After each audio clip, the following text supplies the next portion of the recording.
Hi, almost everyone is watching my channel without a subscription. Please support me and subscribe. I release videos every day for you. Story 1. My mother refused to pay for my tuition, but she paid for all my brother's tuition.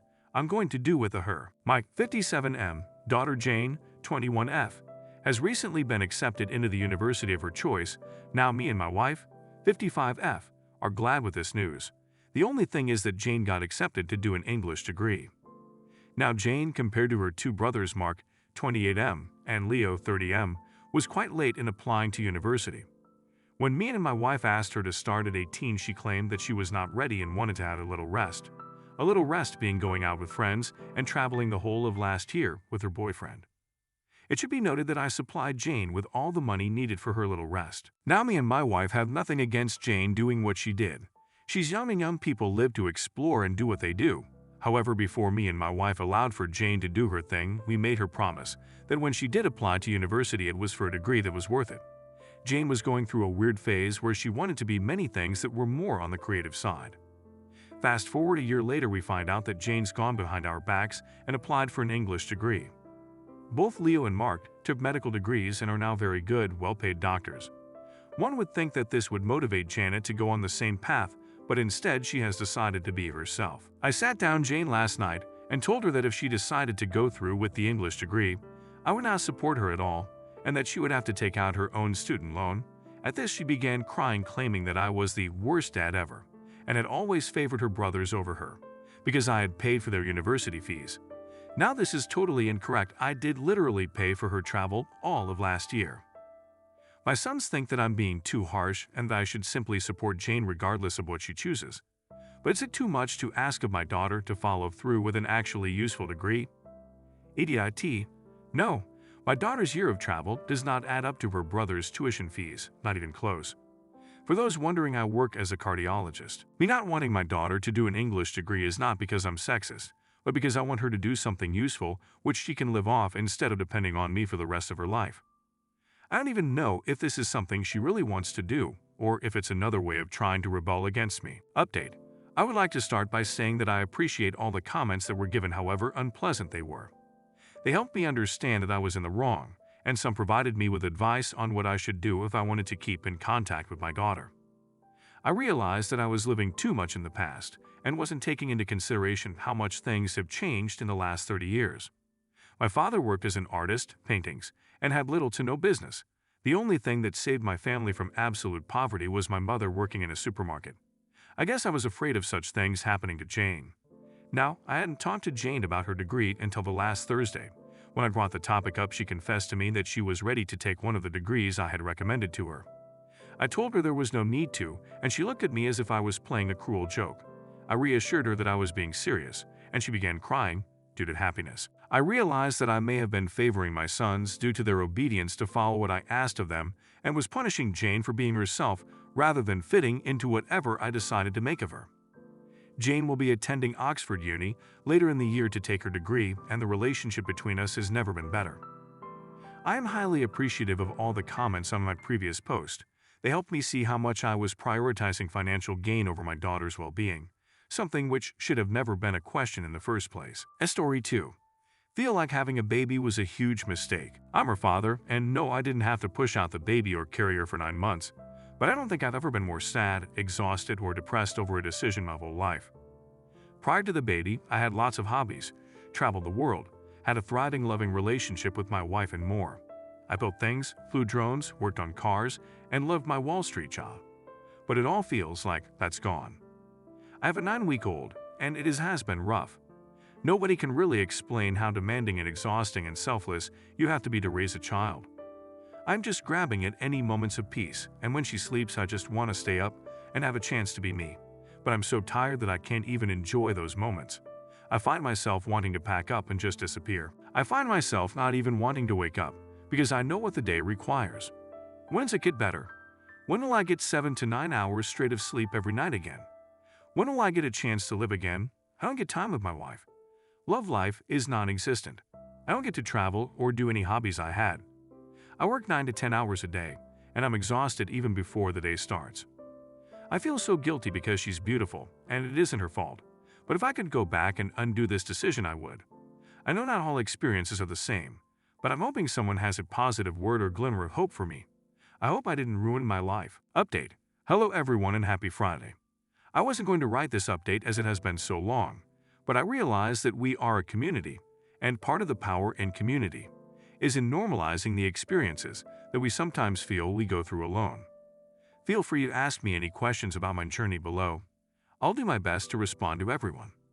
If you haven't read my first post, in summary, I was feeling lost, sad, depressed, resentful, exhausted, emotional, overwhelmed, scared, and questioning if I'd ruined my whole life in what was supposed to be a joyous experience. What does life feel like at this point? I could tell you what life is, but that's not how we connect as humans. We connect and function based on feelings and our perceptions. So with that being said, my heart has never been more full, my purpose has never been more clear, and while life has never felt the same, I'm not sure I'd ever want it to go back to the perfect life I had before my little girl. She's about to turn 2, and every morning I look forward to my daddy as she runs into my home office after she wakes up. And I look forward to my big goodnight hug and goodnight daddy before she's put into bed. Her laughs absolutely obliterates the shadows cast from a bad day at work, and chasing her on the playground at the park has become one of our favorite pastimes. When did it get better for you? It gets better in stages, but I'm still not sure how much of that is because things actually get much easier, or if there is a natural evolution we go through as first-time parents. I remember feeling absolutely exhausted and without any time. Today, I get full nights of sleep usually. I have a few pockets to myself here and there, and while I don't get to sleep in late, stay up all night clubbing, or some of the more adolescent things I used to enjoy, I'm enjoying life again. 4 months. First smiles were nice, but still not enough to change the quality of life. 10 months, she started eating food, making lots of funny faces, and developed a fondness for me even though I wasn't fond of her. Those long nights were few and far between, and while I didn't have free time, I had sleep. And we all know sleep is extremely insert curse word here, important after the initial exhaustion in the earlier stages. 13 months. A mobile baby is a whole new challenge, and putting on the baby shows wasn't enough to keep her happy. It is again a shift where baby-proofing becomes a huge deal, and you also look around and realize your space has been taken over by the baby. Baby stuff was everywhere. I was much less depressed, but ready to go back to normal life. Hint, it never happens, ha. 16 months. The babies make huge growth leaps in this time. Playtime becomes much more fun, and suddenly you can start to do things like slightly longer car rides to your favorite food places, etc. I realized half my beard had started graying, but oh well. It is what it is. 20 months. Words or babble and more words. This is a fun stage where exploration becomes a joint exercise. You find yourself enjoying rediscovering things you have forgotten were so amazing. Swings in parks and baby-appropriate bounce houses are commonplace. You also look up and realize that you've survived the infant stage and are now dealing with a full-blown funny toddler. They are weird, they are emotional, they are fun, they are loving, and they trust you to the edges of the universe and back. This was one of my favorite time periods so far. Emotionally, I realized I was no longer sad I had a kid, and I found that being gone from her for too long made me sad. You start to feel like a real parent here. 22 months. I love my little one so much. I love her so much that I want another. What is wrong with me, Mao? The period you hate goes by so quickly if you just hold on and keep your head down. I'm back to most of my favorite things, albeit with less time to enjoy. I love music, for instance, so I purchased a headphone amplifier and a 300 pair of headphones so I can enjoy while I work. I have several toys I play with occasionally, but more than anything, I feel whole. It gets better. It gets better. And now I can't believe that I'm ready to have another. Those of you in this community that helped me were a godsend. I'm happy to be here, and anyone can always reach out if they have questions or just need encouragement. Story 3. Ob finds out about his fiance's infidelity 4 months before the wedding. Fiancé predictably blames OP for her cheating. Let me start from the beginning here. Yesterday, I met my fiancé at our wedding venue for our 4-month-out meeting to finalize details. We drove to the venue separately because she was leaving straight from work. Towards the end of the meeting, she let me know her friend was dropping off her rental car and needed a ride home and asked if it would be ok. I said yes, thinking nothing of it, as it wasn't that far from our home and I know her friend well. I get home and try to get in touch with her for the next 3 hours. No answer. At approx the 1:30 mark, I texted her friend and asked if she had made it to her ok. I was very worried. My fiancé ends up coming home, and says sorry it took longer than expected. She hung out with her friend for a bit before leaving. Oh, no biggie, just one next time please. Her friend gets back to me a few minutes later and says sorry I couldn't make it to the venue, didn't see your fiancé tonight. I asked her why she would say this, and she said she didn't know, she can't control what her friend says, and walked outside. I'm sketched out AF by this point. I have never done this, but I looked at her phone records. Yes, I did, and don't regret it. I saw that when she went outside, she called her friend that had texted me right after she went outside. I also saw an hour-long call with a number I didn't know on the way to the venue. I asked her what rental place they went to and multiple other questions. She had quick answers, and they seemed legit. I thought maybe I'm crazy here, I need to chill and sleep on it. This morning I asked her to please see the text from her friend asking her to pick her up, and I would apologize for questioning her the previous night. She said no. I said, when I caught up to you yesterday on the way to the venue, I saw you were on the phone. Who was that? She said, oh, that's the friend I picked up later on. That's when I knew for a fact she was lying. I said I looked at her phone records and knew that wasn't true. She then changed her story to say, oh, I needed to meet up with a coworker to discuss a patient. Who is the coworker, and why couldn't you discuss it over the phone? I need to show him the techniques in person. His name is Michael. Okay, I am sketched out beyond belief at this point. We never lie to each other. I asked to see the text with Michael. She said wouldn't let me see. I said why not if there's nothing to hide? Are you having an affair? Do you not want to be together anymore? She pauses and proceeds to tell me all the things that are wrong with me. I work too much, I don't spend enough time where don't listen. I'm astonished at this point. All of this is news to me. I put two and two together at this point. I know something sketchy is going on. I again asked to see the texts. It took about a half hour of convincing to see these texts, and they were crazy. Sexual in nature and talking a lot of shit about me. Also how she wanted to be with him and how they're essentially in love. She started this job 1.5 months ago. He is her co-worker. He is also 15 to 20 years older and divorced to multiple kids.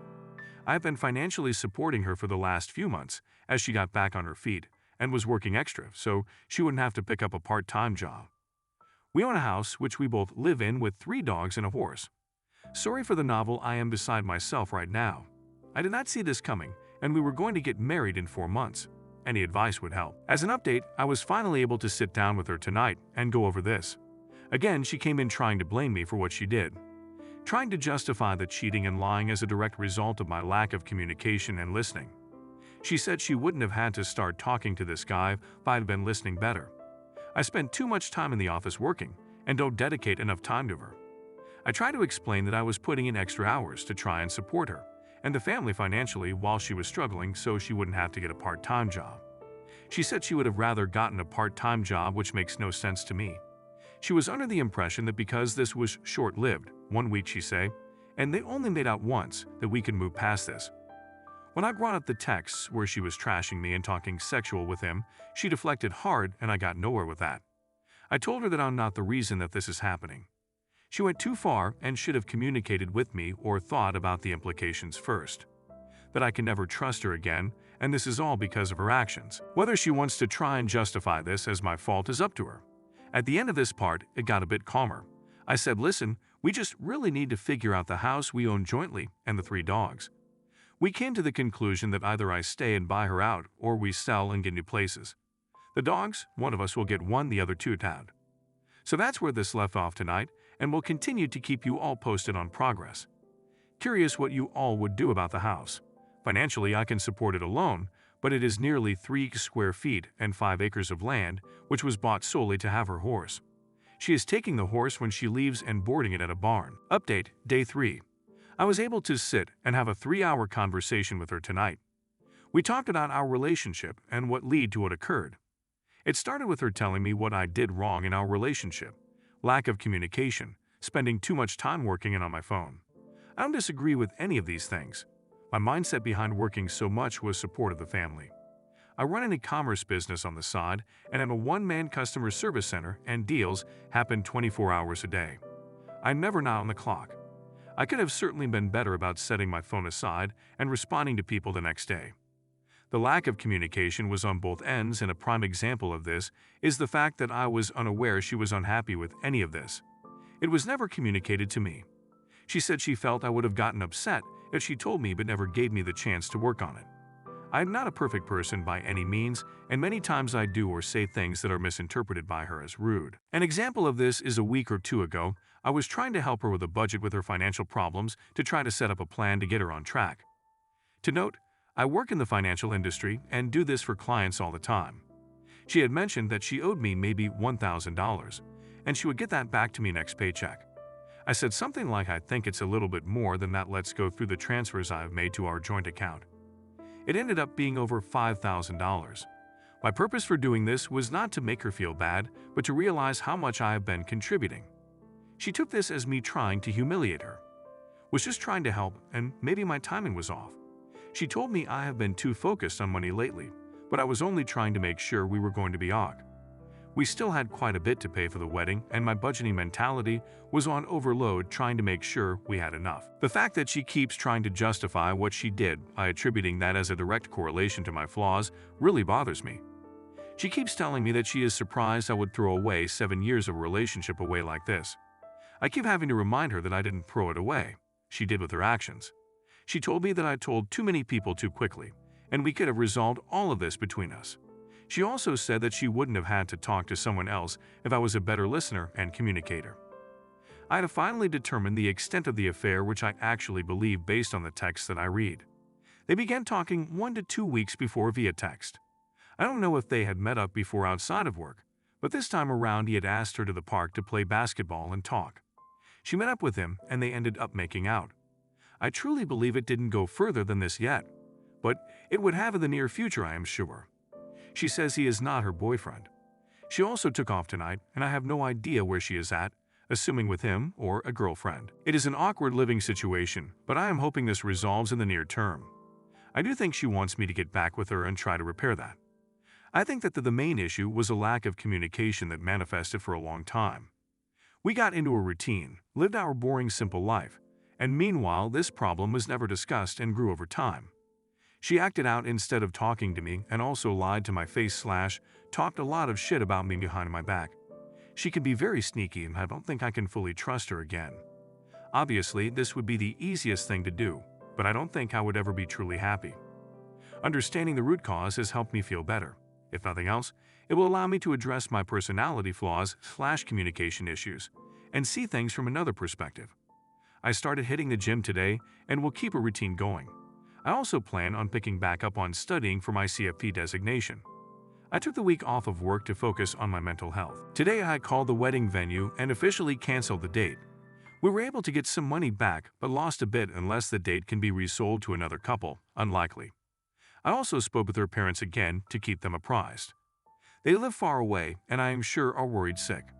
I continue to let them know everything is fine and calm and they don't need to worry about their daughter. I did some research, and with interest rates where they are today, I will not be able to find a comparable house for the mortgage I pay for this. Can barely find an apartment for less nowadays. I think my best option is to try and buy out her share and have her find an apartment. She seems agreeable at this time. We will have an appraiser out to assess value and see what half of the equity would be, and if that is doable for me. My questions to you all are, does this change your mind at all about the situation? Am I handling this properly? If not, what should I be doing different?